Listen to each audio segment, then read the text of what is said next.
Hey, it's Marty Park, and I want to welcome you back to episode 6 here of Elevating Extraordinary Entrepreneurs. I do this program not only to interview local entrepreneurs, people that I think are just doing an exceptional job all the time with their business, but also to talk about things that an entrepreneur and the entrepreneur community can be doing for all those people out there to improve their business, right? To make it better for their team, for themselves. And I think it's really, really great that way.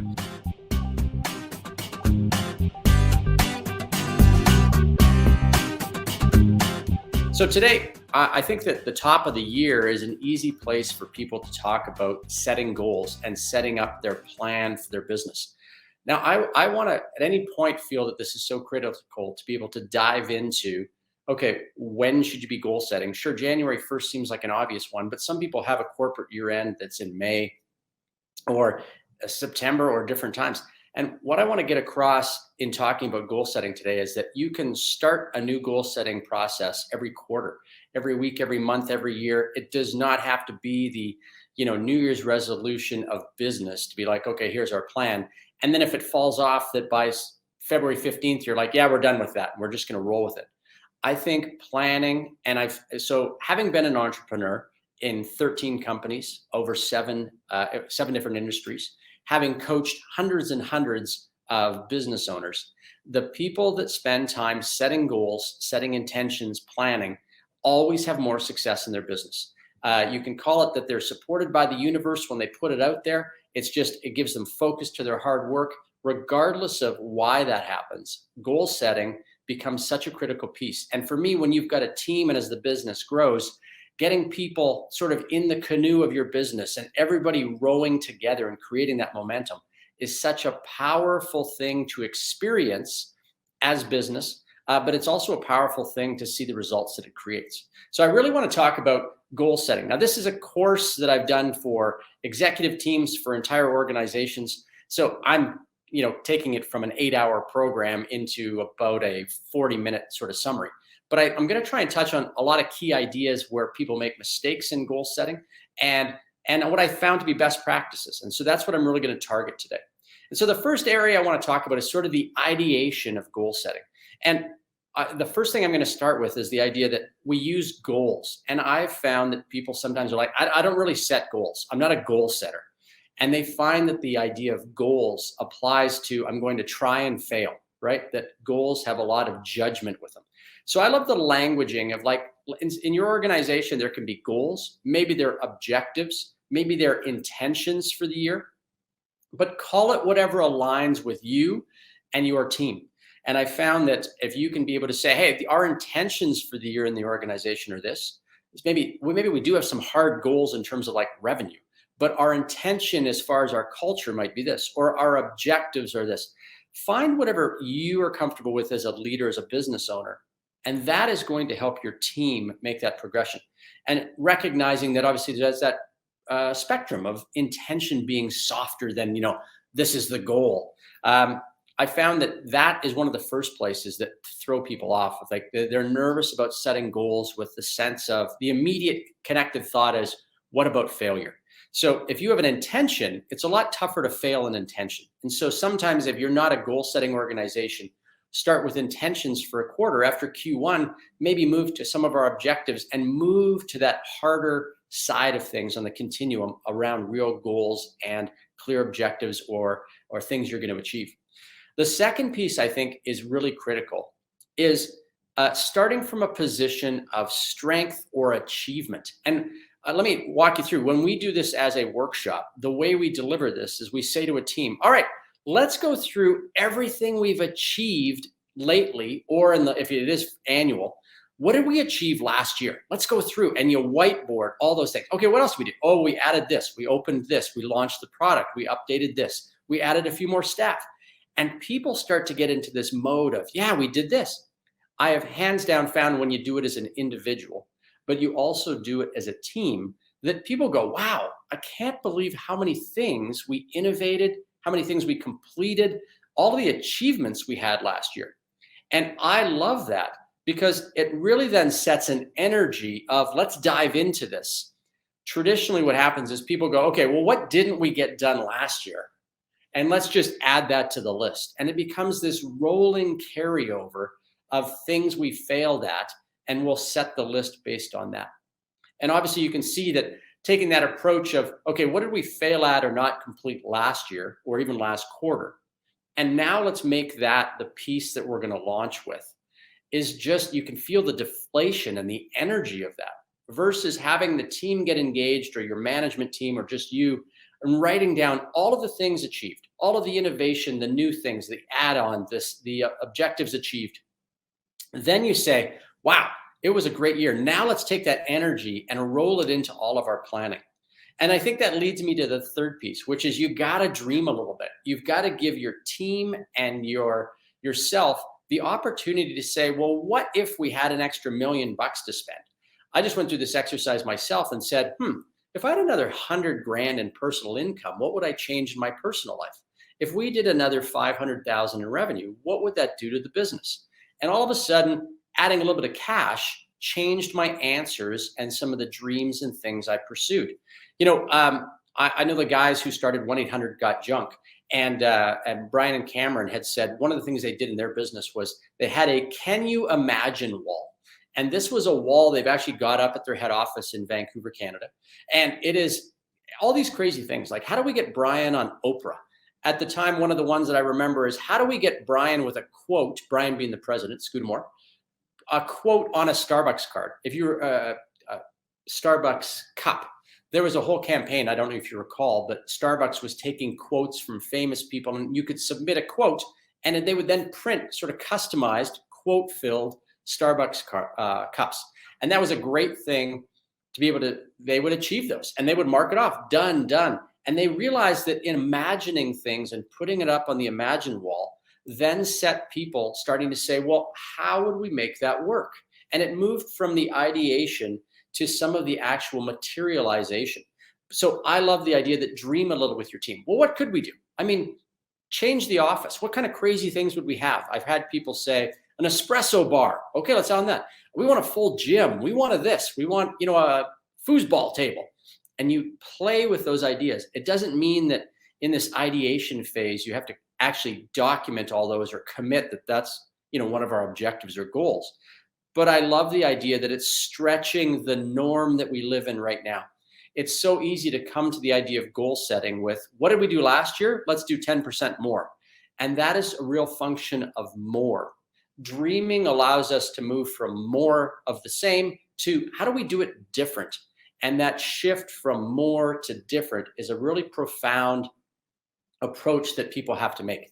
None of that talking about how do we get 10% more on our top line revenue is pretty boring for your team.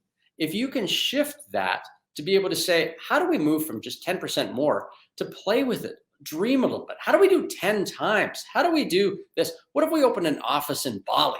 Hawaii, like what? And the fun factor suddenly makes the idea of goal setting interesting. It makes it enjoyable. It makes it challenging, and it pulls people in, right? That level of engagement you're trying to create with people. That's the transition for me, is having fun in this idea of dreaming with it. The fourth piece that I talk about as it relates to the ideation of goals is this, and I mentioned it there just for a second, 10 times thinking. 10 times thinking is that in your business, if you multiply the number of client accounts, multiply the number of service calls, multiply the number of deliveries of product by 10 times, it forces you to really look at, how are we going to do this business differently? What are we going to change, innovate, adapt? And that is what's going to keep any business well ahead of their competitors. Competitors generally, and people that aren't thinking about objectives and goals, are looking at that, well, we want to do better than last year. That's the big plan. And they are going to do the same business over and over again. I love when somebody says, well, I've been in this business 18 years. And I say, well, has it been 18 innovative, adaptive years, or have you been doing year one just 17 times more? And so I love the idea, 10 times thinking and throwing it out to people. Well, how would we go from 1 million to 10 million? It just changes the conversation. And it suddenly, again, makes goals, objectives, and intentions, and the idea that you push the boundaries of what could be, it makes it really, really profound. And so that's my fourth thing. And the ideation phase of goals and objectives and intentions, 10 times thinking. And there's a whole methodology or a tools I use to walk teams through that. The fifth thing I think is you got to go slightly larger than what you want for success. And I'll use a real life example. We have a client who his target last year was $1 million in gross commissions. And so we said, okay, what do we want to do? He said, well, I just missed it. And in fact, we're neck and neck. He was short 65,000 and has a deal on the table for 65 grand that will just get him to $1 million. But I've said to him, I think we're shooting too low. In the coming year, if you want to do $1 million, you've got to target everything about your goals, objectives, and the activities, the strategies and tactics to shoot for 1.5 million. This is the old adage that if at the beginning of January, everybody listening in said, let's lose 20 pounds, that a lot of us would get to losing 15 pounds, 16, maybe even 17. But what happens is we start to back off as we get closer to that goal. And it's a function of really, really powering through to make sure you achieve it. And this is just a function of human nature. Whether you're the boxer who needs to lose 2 pounds in the very last 24 hours before a fight, or the baseball player who needs to, starts to slow up 10 feet before first base, or the business person who starts to look at the 20th of the month and think, yeah, I think I got my quota for the month, or sales look good, and we can start to back it off. So I love the idea that whatever your goal is, you've got to set the bar just a little higher. If it's 10 million in sales, make it 12 and work your plan to 12 so that you're going to run into bumps. When that happens, it's going to roll back and 10 is going to be an easy success. If I am shooting to lose 10 pounds and I set my whole plan to lose 15, it's going to make 10 seem easy. And I think so overshooting to ensure success is a principle I've adopted in my personal objectives and goal setting, but also from a company perspective. And it's been really, really profound to actually have more success. The next piece I want to move into is the idea of documentation and accountability. And how do you sort of really create a plan? So I think this is important because the people always talk about, what do you create a plan? And everybody's seen the phone book version of a plan. Even people that go, here's an entire notebook I have of all of my personal plans. And that's one extreme. The business plan you give to the bank, it's 85 pages. It looks really good. The banker finds it nice and heavy, but you can't functionally use that. The other extreme is the commitment people have to be like, we've got a one-page plan. I like the idea that your plan for the team for you is boiled down to about a one-page plan. I'm not that committed that it has to be a single page. Sometimes people become maniacal about it won't all fit on the page. We'll make it 2. The objective of the one-page plan is to get away from 80 pages of ideas and strategies and tactics and pull it down and convey it so that everybody in the team could see it in the kitchen, right? They're filling up their coffee and they can see the plan, that you can review it quickly, the overall objectives, the big goals, that type of thing. So I'm a big fan of getting those down. From that idea of what's the big plan and some of the list of objectives, to then start to break each one of those things down into, okay, what are some of the strategies and steps we'd need to take? So, a good example is a client last year that said, we want to open a satellite office. Okay, so the objective or the goal is a satellite office. What's involved in that? Strategically starting to think about, well, we didn't need to find office space or somebody to work out of. We need to staff it. What else would we need in terms of technology to have somebody work remote? Culturally, how would we tie that person in? And you start to work through some of the strategic planning of those things. And that seems to really work well. The next thing I would move to is, the real tactics, the sort of detailed month to month, what are we going to do? Like, you want to find office space for that satellite office. Okay, who are we using as an agent? What's the dimensions of the space we need? What's our cost and budget for that? And you get into the nitty gritty. Almost like you want to get stronger for the year, you break it down into workouts, and then you finally break it down into, okay, what does the Monday workout look like? And how many reps or sets or what exercises are you actually doing? So I think creating a plan has to come from a summary and getting more strategic. And oftentimes people leave it at the intention phase. Well, I wrote all of our big goals on a Post-it note. And so that's great, but it doesn't necessarily get shared, or you haven't thought through the details. But it's funny, as soon as I know that to open up that other office, I got to contact an agent, I know what space, I know the budget, my ability to actually now execute those things just haphazardly, like I'm going to do a Google search on commercial agents in that city and see who I find and make a phone call. I feel empowered when I know the small steps to actually do the small steps. And that's where a lot of organizations don't roll it out across the team to know what the small steps are. So I think that creating a plan is the big picture that a lot of organizations do. You know, it's the year of customer service. It's here's our revenue goal, but then they don't roll it out to say, well, what does customer service mean, or how do we improve that if you're on the front lines? You know, I just want to run through a quick areas to be able to think about when you're talking about planning for a business. I think the obvious ones, and I use this because everybody says this, is, oh yeah, well, we get a revenue goal for this year, or maybe they've got a profit goal. But those tend to be for a lot of organizations, the only two objectives they come up with are, well, here's our revenue increase and here's our profit goal. But I got to tell you, if you have a team, whether it's, 2 people or 200 people, they're not engaged in a revenue goal, because most of the time people can't figure out, well, why does the revenue goal help me? What does that mean? What does a profit goal for the organization mean for me? Unless I'm in a place where there's a profit sharing program. And I've seen when people can do the quick math on the profits of a business and know what that means to their bonus, now it starts to engage them. But I like the idea that revenue and profit can't be the only objectives. And so when I'm doing this as a program, I walk people through and I say, let's just have a conversation and start to talk about different areas. So we say, let's talk about our people and our culture. What would we like to see more of in our culture? What would we like to see less of? Who would we like to add to our team?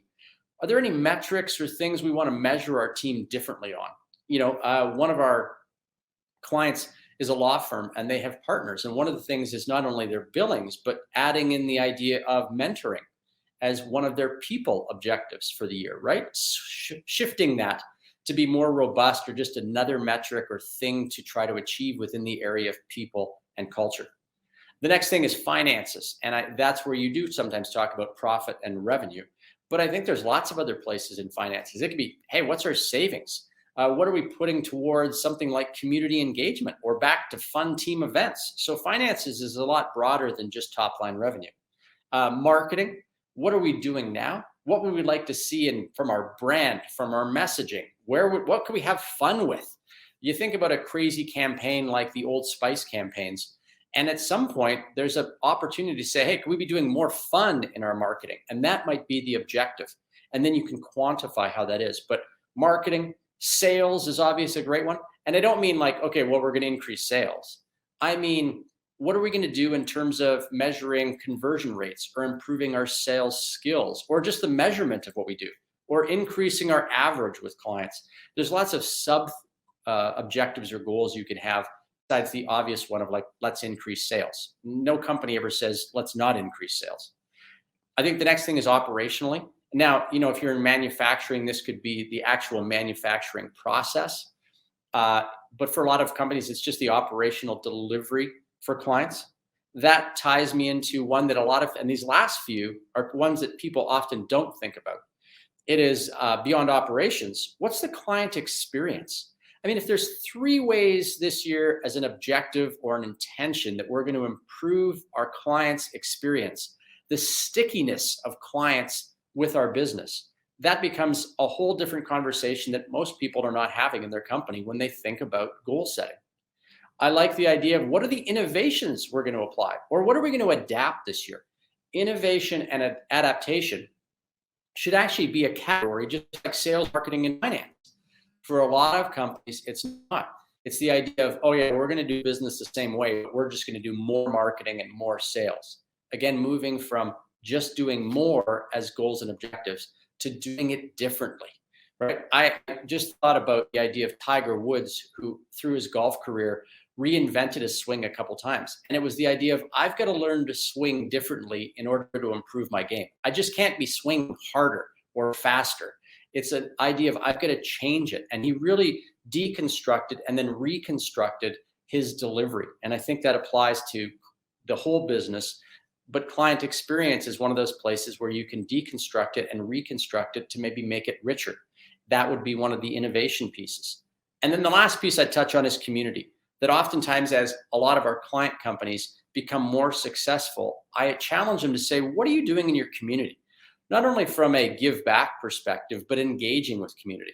Now, some people, if you're running an online business, that client experience might be related to this idea of community, right? You're building community. You're trying to foster community. So there's that. But I also like that the traditional business is, well, what are you doing to connect with people that need something, right? I have clients who have a great example. One of my past clients and guys I really respect had built out something called Project Smile, where they literally shut down the office, sent everybody to Mexico to work with Habitat for Humanity for a week.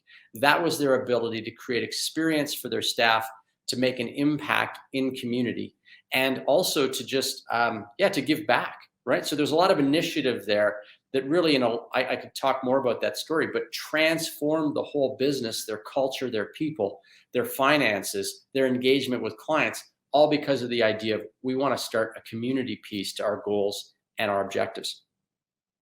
The next thing I like to do is prioritize things based on importance. So here's the classic, and I just went through this myself.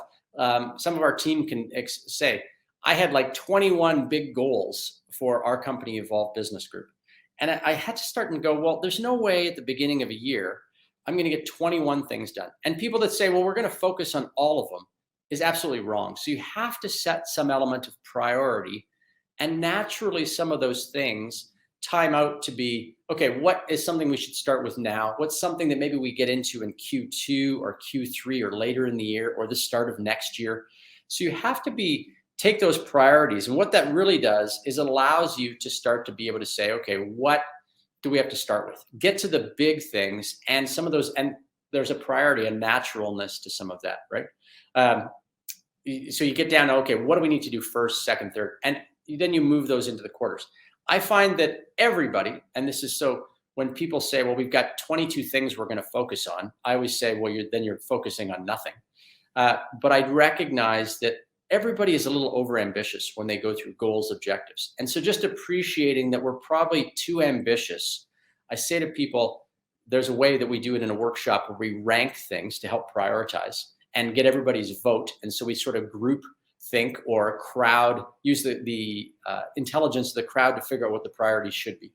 But recognizing, hey, no matter what we put down, we may be overestimating what we can do in a year, and that is okay. We'd rather have more ambition than not enough as it comes to setting goals. And this, again, is true for yourself as an individual, as a CEO or as a president or business owner, but also for an organization, right? That if somebody's, the team's a little bit over ambitious, that's okay. It's better to embrace that and be like, let's get behind it and see what we can do and be optimistic than it is to be pessimistic and just, we're never going to get that done. Now, granted, if a company said, well, we want to go from $1 million to $100 million, there's some practicality there, and we've got to temper the enthusiasm and ambition with some realism. But I find that too often it's quick to be like, no, shut it down, where I'm like, okay, you know what? Much like I handle my kids, sometimes they're super ambitious. And instead of squashing their sort of enthusiasm, you have to say, maybe that's possible. Let's give it a try. I think that's a similar approach to working with your team and leading people through goal setting. The next thing I think is really, really important, and this starts to move into the accountability piece, is that so often everybody who's been in corporate would know that oftentimes there's we spent 2 days off site, we did all this strategy work, and then it goes quiet. People don't know if they're still on that plan. They're not measuring results. And what I found is that quarterly check-ins are not enough to engage a team. Even monthly check-ins sometimes aren't enough. When we get high growth companies who have a lot of goals and ambitions and intentions, we are tracking that week to week to say, okay, where are we making improvements? What are we, and they're measuring it, right? The accountability really comes to, okay, where are we at? What's going on? How's that going? With that accountability is a lot of judgment. And this is where team, and even as a business owner, we come back to that: goals equal failure, right? half your goals, you're going to fail. And it's about doing this whole process becomes about failure. I love the idea that things are going to fall off. There's going to be projects that hit bumps. And so one of the key questions or the approach is always the idea of, okay, as flagging something. And so we use a system of sort of the red light, green light, yellow light. And when something goes red, or where it's a great model I know from my friend Cam is the idea of something's on track, it's ahead of schedule, or it's behind. So if it goes red or it's behind schedule, to simply ask, hey, what's behind and why is that? What's happened? And then to be able to triage it and say, okay, how do we get that back on track? If you're off your fitness program and it's now March, the ability to say, let me just stop and regroup here. The weekly accountability with your team, or maybe it's monthly if you've got a smaller team, is still that, hey, where have we fallen off some of our goals and objectives? And how do we get it back on track without the judgment of we've failed? Much like the idea, I think that makes sense, right? That idea of not judging. Here's a critical piece when you talk about business goals. And it's the idea of you set all these goals, you're tracking it every week. Are you asking yourself, and are you creating time for the team to work on the goals? If I'm in customer delivery and customer service, so you imagine I'm working a retail store and I'm at the till and I'm helping customers on the floor for my 8-hour shift, and you don't create any time for me to work on innovating the inventory system, then it's going to fall behind. So I think a key piece and a failing I've seen in corporate business planning is that we don't create space for people to actually work on the innovation, the adaptation, the goals and objectives. Much like being in software in the past, having had a development team, we mandated that there's a couple of hours a week where you have to work on your skills, because asking that team to continue to just improve without giving them some space to be constant learners is setting them up for failure. So I love the idea that on a go forward basis, one of the things I want to be able to do is say, where are we creating the time or the capacity for our team to actually be working on these objectives, to be working on the goals? I got to tell you, when the team is not only tasked with the responsibility of the goals and objectives and intentions, but actually have time allocated to work on it, it is empowering, and it really makes a significant shift. So in a workshop, one of the things we do is take it down to, all right, what's our time schedule every week to actually work on these things? How do we go about creating time for our team to actually give them the opportunity to get to the things that they want to be working on, which is all the big goals and the big dreams for the year? So that's one of the things. And one of the other keys to accountability, but also documenting things, is what I call the percentage versus yes, no.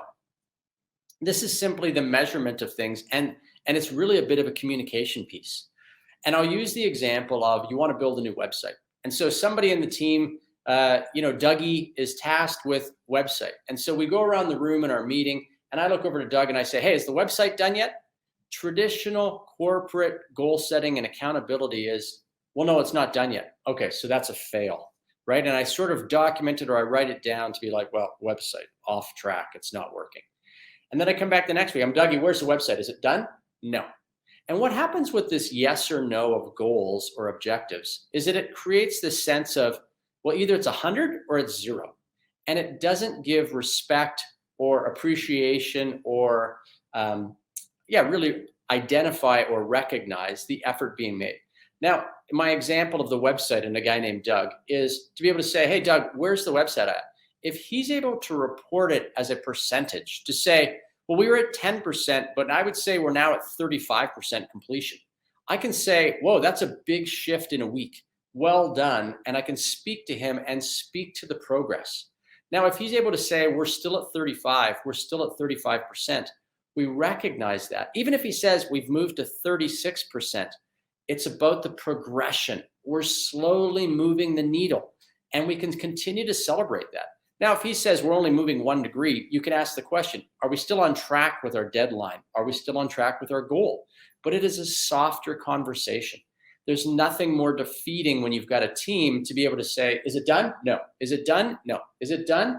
Nobody wants to be in that meeting. They certainly don't want to be in it every week. And this is where corporate has often started to squash the human spirit of wanting to achieve and wanting to pursue things, because it quickly becomes a game of pass fail. And I like the idea of this shift of percentages. I've been in it where I don't want to say I've made no progress. So I say, I've moved it from 67 to 68%. Now, that doesn't need to be a mathematical equation. I'm okay with people sort of estimating, because at the end of the day, they know when it's done and they're going to hit 100. And so if they are at 10%, but it's actually 15, there's some subjectiveness there, but it's okay. It's way more fun for the team and to kid around with people when they go, it was at 15, but now it's at 16, that you can sort of joke and have fun with it. We know what you're saying. You've made basically no progress, but we'll give you the 1%. Way softer than, so you didn't, it's not done. So that's my last thing. Percentage versus yes or no. What percentage are we at to completion of achieving our goal, objective, or intention? The last piece that I want to talk about is engagement and the sense of achievement, the people aspect of goal setting that we've got to start to be thinking about outside of the tangible logistical side. And what I mean by that is the first piece I would say is have less commitment to the timelines of things. If you get the website done at the end of March or you get it done at the beginning of April, does anybody care? If you hit your sales goal on December 1st or December 31st, does anybody really care? As long as it's within the period. So things can move from month to month, from quarter to quarter, and your overall success from the year doesn't really change. I had this from a personal perspective, that I was writing a book and I got pretty down on myself about how long it was taking to complete the book. Now, in between that, I was getting married and having children and doing all these other things. And so, but of course, like anybody who's goal driven, I wasn't focused on the life circumstance. I just wasn't achieving the finished, completed goal. And somebody pointed out to me, a good mentor of mine, that, well, if you finished the book and you were 45 or 46, would it matter? Well, not really. Does anybody really care how old you are if you win an Olympic medal? Not really. It's the achievement and the success that people focus on. So I like the idea that with my team and with clients, as we do these workshops, to get less connected with the weight and judgment of timelines. So yes, everything's on a timeline, but we don't need to hold people to it from the judgment side, right? That's just a measure to try and keep us on track and keep that momentum going. But I found that, hey, the overall attainment, that's always where the focus lies, and it's an easier way to keep people engaged. The next thing is, I say to people all the time, or at least it's in my mind, that, hey, expect setbacks. There are going to be things that you cannot control, the things that come up like a pandemic. There's going to be things that come up like economic circumstances. There's going to be people that give notice and leave your team, and other people that get hired and need to be trained. There's so many variables every single day in business that are going to throw a wrench into your goals and objectives, that really expecting setbacks and saying there's things we're going to have to overcome is supposed to be part of it. And so I build into it those buffers. Or when things don't go well, I say, yeah, hey, that's the way it is. It's not all good. It's not all bad, but hey, we're just going to keep going, right? My message is persistence and consistency. But I like that I've seen it. People are like a setback and it's like, oh, now and they throw it out. And it's like, whoa, let's just settle. Well, you have a day where if we were all on a diet together, you have a day where you cheat and you eat an entire chocolate cake. Okay, today didn't go well. That was a setback. But tomorrow we'll get back in the program. And I like that approach, that gentle approach with our team that really keeps them engaged. I like the idea of tracking the progress of things publicly so that people can get engaged with things. And so I like that whether it's a big sign, it's something that's put up in the kitchen, but it's in a public place that we can see it, that when you can pull everybody together as a team, even if it's over Zoom, that you can pull people together and there's some way to measure. So I've got this painting behind me, but if you can imagine if this is maybe my stats wall where I could be able to say, these are all the things that we're measuring, here's where we're doing. Visually, people love that there's some record, that there's sort of the scoreboard that shares, that we can share, that we can put it out, that we can visually see at a glance, that I can just see where we're doing as I walk by with a coffee in the office. I think that sharing the information and sharing the progressive success is a great tool to keep everybody engaged. I found that going back again to the model of what I think of as sort of traditional corporate, we did 2 days of offsite and then it got quiet for 6 months. When things get quiet from a leadership perspective, so as the owner or part of management, if you're not talking about the goals and objectives and intentions regularly, silence just squashes momentum. People literally think, oh, I guess that was the plan last month. I haven't heard anything, so I guess we're off that. And it's funny the number of times I can't tell you the countless stories I have where people go, oh, are we still doing that? Yeah, why did you think we weren't? Well, I haven't heard anything for 4 weeks, so I just figured it was over.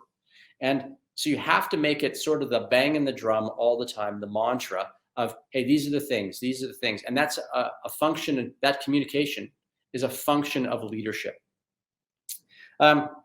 The other thing I think is critical is you can't start sharing things when you're already 8 weeks behind. So if we kicked off our goals for this year right now, we can't wait until 2 months from now to be able to like, okay, now we're going to start to report it.